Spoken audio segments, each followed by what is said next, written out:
খুব সকাল সকাল ঘুম থেকে উঠে বাচ্চাকে রেডি করে নিজে রেডি হয়ে বাচ্চাকে স্কুলে নিয়ে যাওয়ার যে ব্যাপারটা থাকে পুরাই একটা প্যারা। এটা শুধু সেই মাই বুঝবে যে মা প্রতিদিন এই যুদ্ধটা করে থাকে। রীতিমতো আমার কাছে এটা যুদ্ধ মনে হয়।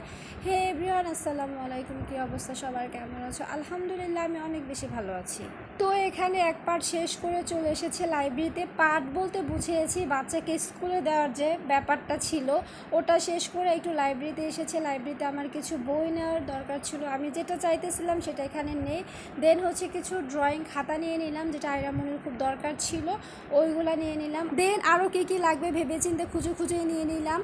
চলে গেলাম সিনেমার মেন পার্টে। এই পার্টে এসে মেয়েদেরকে কাজের বেটি রহিমার পাঠ করতে হয়। সংসারে যাবতীয় কাজ, রান্না বান্না সব কিছু বিনা বেতনে সব কিছু সারতে হয়। এই কাজের মধ্যে কোনো বেতন নাই। আমি কি ভুল বলেছে কি না কমেন্টসে কিন্তু বলে যাও আপুরা। তো গাইস, আমি হচ্ছে যাওয়ার সময় মানে স্কুলে যাওয়ার সময় এগুলা ভিজে রেখে গিয়েছিলাম, তাহলে দেখা গেছে যে বরফটা আটকে থাকতো, যাতে বরফটা গলে যায়, মাংসটা ছুটে যায়। তাই জন্য আমি এগুলো সব কিছু এখন ওয়াশ করে নিচ্ছি।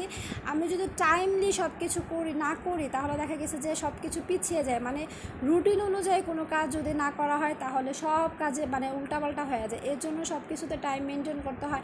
একদিন একটু উল্টাপাল্টা হয়ে গেলে সব কিছু গরমিল হয়ে যায়। তো রান্নাবান্না করতেছি, রান্নাবান্না শেষ করে আরও অনেক কাজ রয়েছে। তো আমি আজকে রান্না করতেছি, আমার আজকের রেসিপি হচ্ছে মুরগির মাংস দিয়ে পেঁপে দিয়ে রান্না করা। তো আর আমার ভিডিও করা হয় নাই। তো এখন হচ্ছে আমি একটু রাত্রে বের হয়েছিলাম একটু কাজের জন্য। আয়রামনি আমার পিস লাগছে, ও আমার সাথে বের হবে, তো ওকে নিয়ে বের হলাম।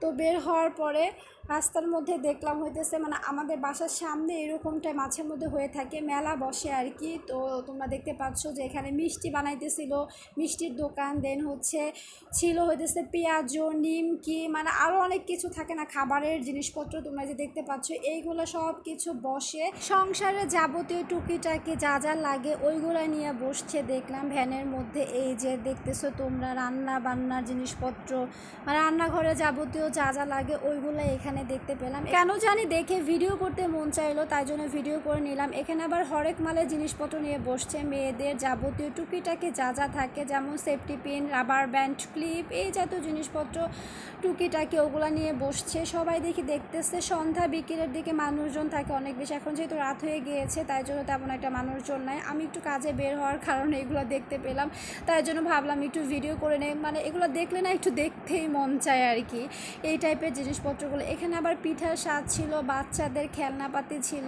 আইরামনি পিঠার সাজগুলো দেখে বলতেছে, মা তুমি তো আমাকে অনেকগুলো হাঁড়ি পাতিলা কিনে দিয়েছো। আমি বলেছি হ্যাঁ, তোমাকে তো এগুলো অনেকগুলো কিনে দিয়েছি। এই যে দেখেন, আমার মেয়েটা না শিশুসুলভ আচরণ একদমই যায় না, সে নিয়েছে চকলেট সাইকেল। তো আজকের ভিডিও এই পর্যন্তই রাখছি। ভালো থাকো, দেখা হবে পরবর্তী ভিডিওতে। আল্লাহ হাফেজ।